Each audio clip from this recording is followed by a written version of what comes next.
You gotta zoom out your camera. Doesn't that look awesome? My homemade pole like that with a Mi'kmaq flag on it. I put that up for Mi'kmaq History Month. But as you can see, it's a video. Let's watch it here.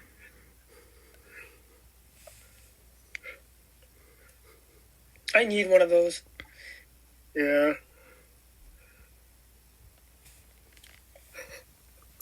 You got your pole up already?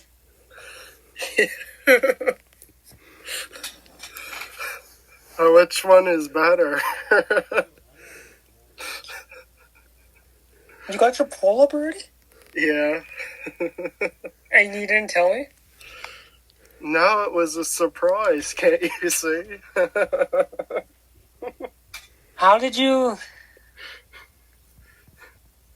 When did you...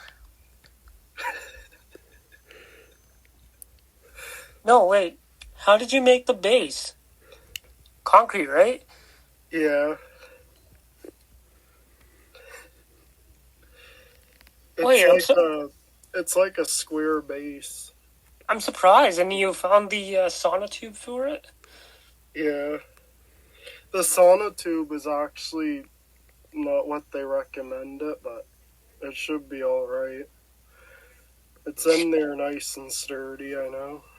And that was the other flag that you... That was the one that was flying on the other pole, right? Yeah. I got two of them now. Right alongside each other, like them pictures you send me. Those videos. Bravo. Yeah.